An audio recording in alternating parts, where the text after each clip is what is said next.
If you've been a loyal fan of New York, New York for years, the information I'm about to reveal might be disappointing. After analyzing hundreds of the latest reviews from 2024 to 2025, I've uncovered a hard-to-swallow truth about this hotel.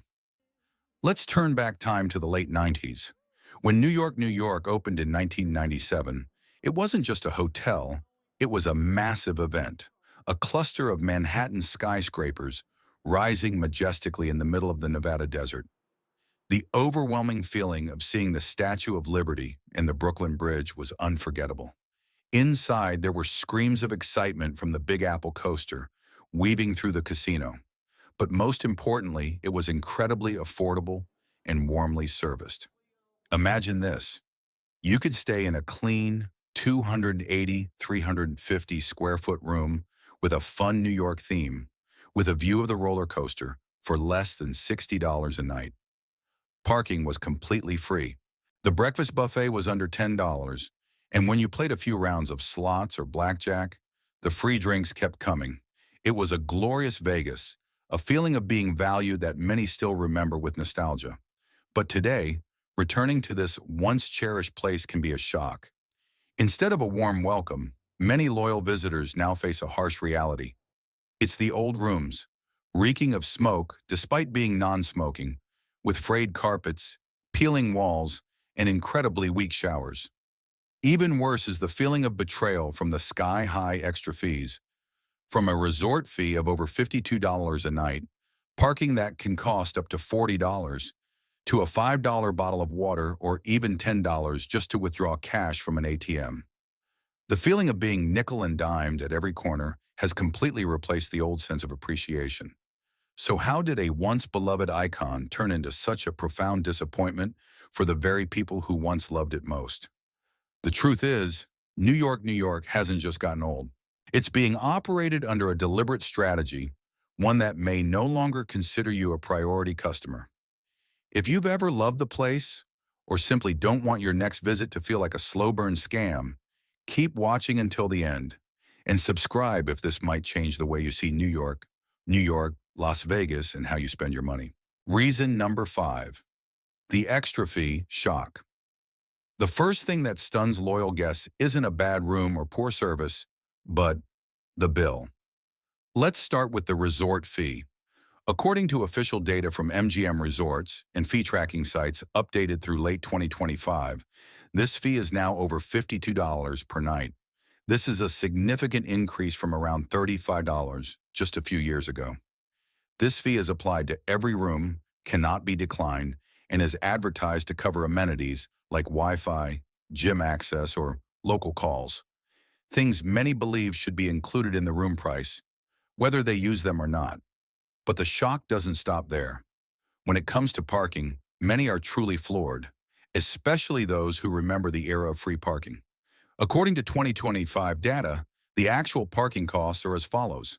Self-parking, about $20 for the first 24 hours, and it can increase on weekends or during special events.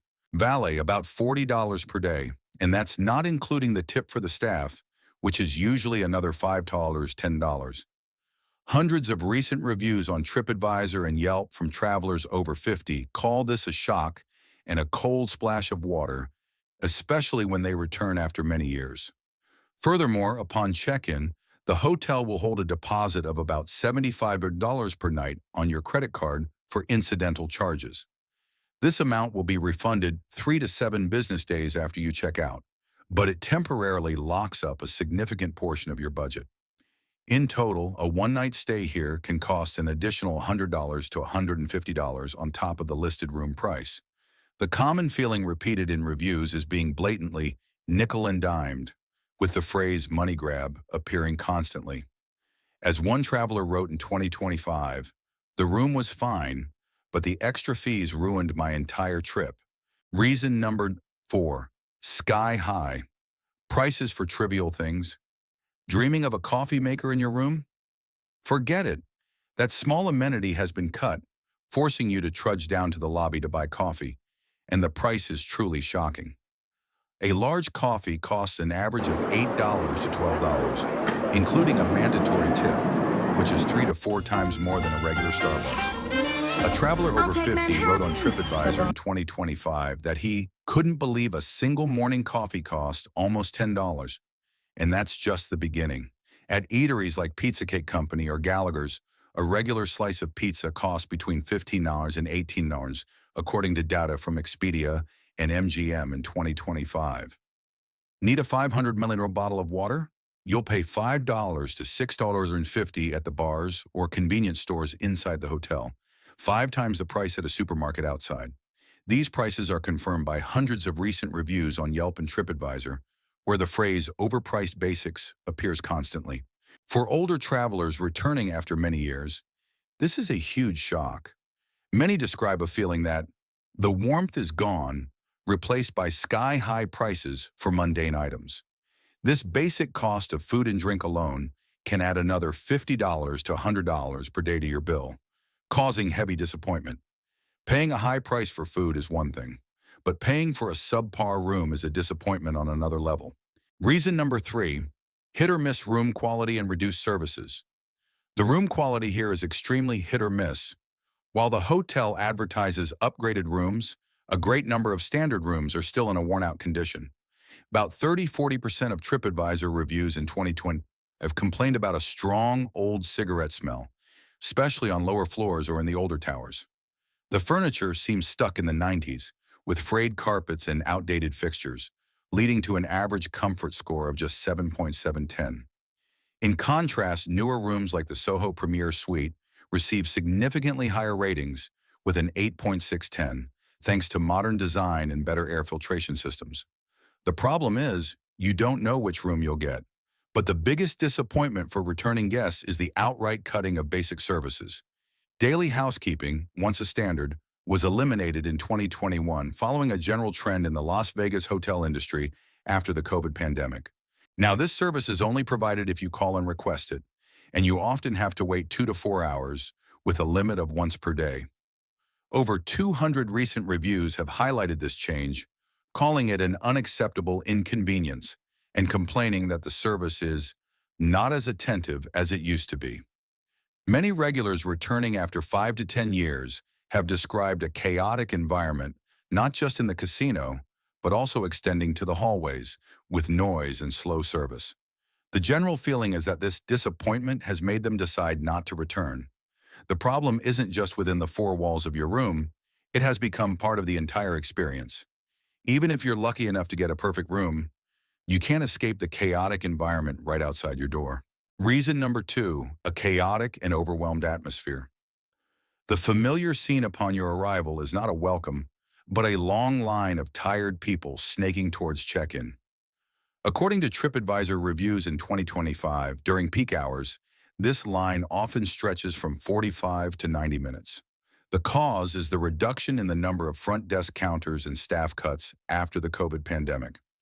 As a result, the remaining employees are constantly overwhelmed. Over 25% of recent reviews from travelers over 50 use words like stressed and unfriendly to describe their attitude.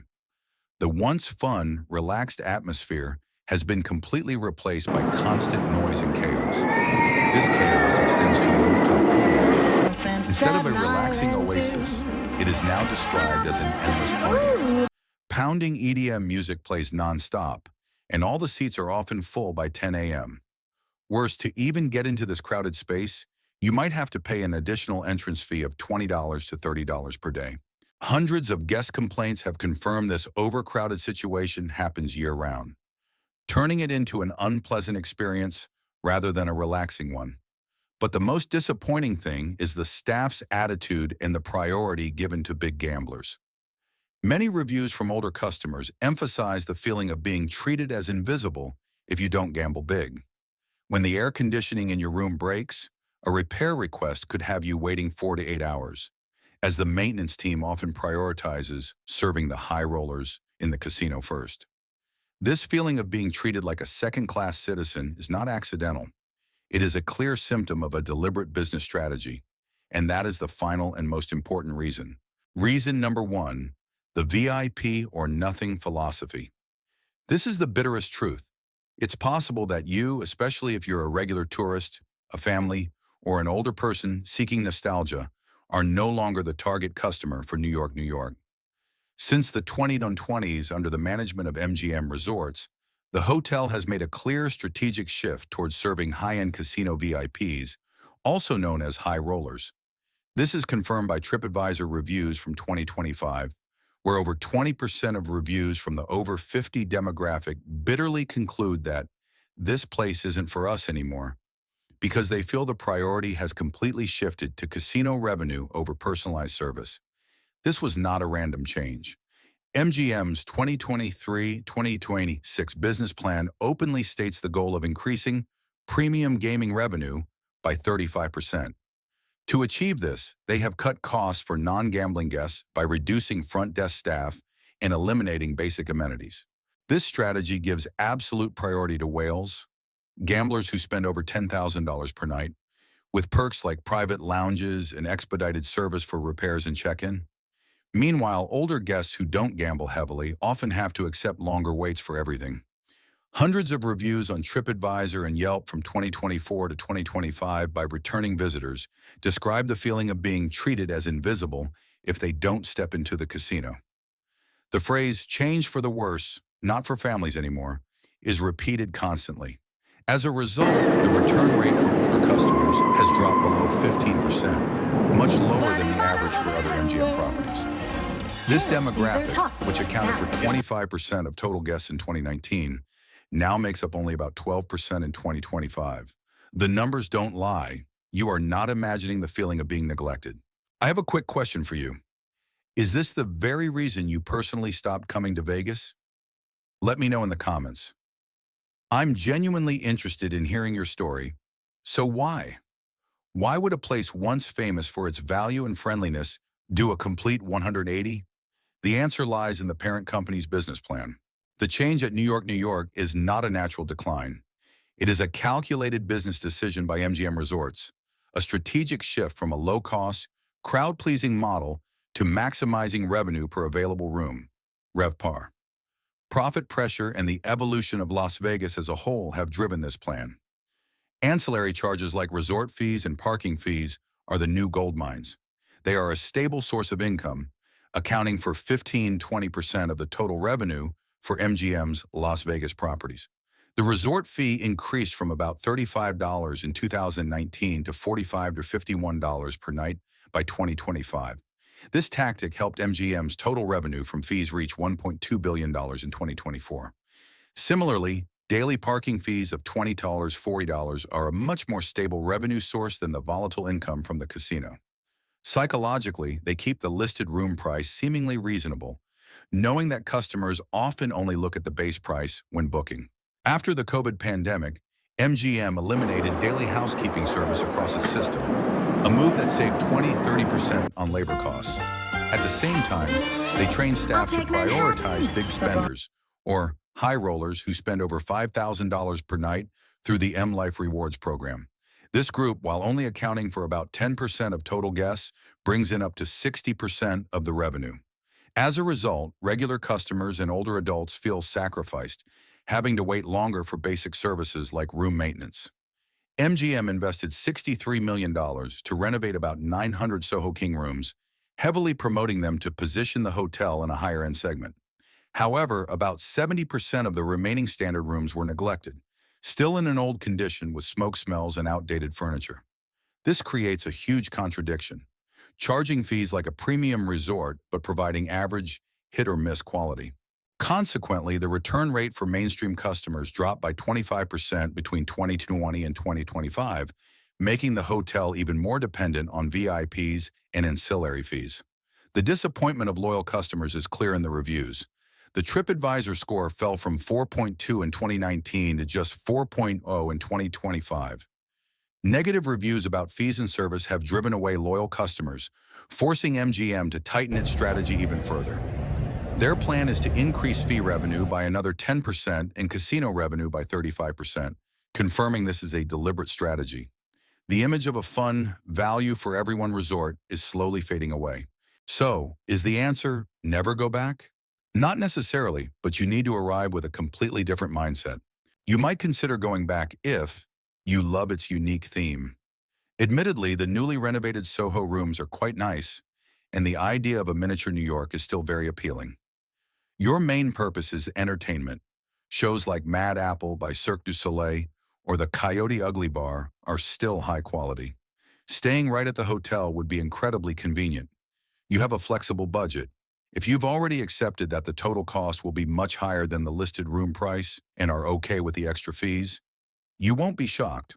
However, you should think very carefully if you are looking for a nostalgia trip. This is the most important warning. The welcoming feeling and bargain prices of 20 years ago no longer exist. Trying to find it again will likely only lead to bitter disappointment. You are on a tight budget. For the total amount you'll end up paying, there are many better options elsewhere in Vegas. You need a quiet environment and attentive service. Countless complaints about noise and inconsistent service show this is not the ideal place for a truly relaxing vacation. A few tips if you still decide to go. Avoid parking fees. Use ride-sharing services like Uber, Yash, Lyft, or take the monorail. The nearest station is right at the MGM Grand next door, just a short walk away. Request a convenient room. When checking in, ask for a room near the elevator to avoid long, tiring walks down endless hallways. Read the latest reviews. The situation can change constantly. Check reviews on TripAdvisor or Google right before your trip. Consider alternatives. If you like a themed hotel, Paris, Las Vegas might be a better choice in terms of room quality and general atmosphere.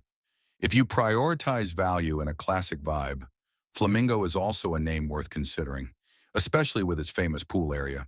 The story of New York, New York is not just about a declining hotel. It is a prime example of the modern corporate trend of sacrificing customer loyalty for short-term profits. The message here is not a call for a boycott, but a word of advice to be prepared, both mentally and financially. If you arrive with an open heart, ready to explore the new version of a once familiar place, you might still find joy. But if you come seeking the untarnished nostalgia of the past, you will most likely leave with a sense of disappointment. Thank you for watching. If you're planning a trip to Vegas, be sure to watch my next video where I'll break down more worthy alternatives. And if you're over 50 and found this video helpful, you might want to subscribe for more practical advice like this. See you next time.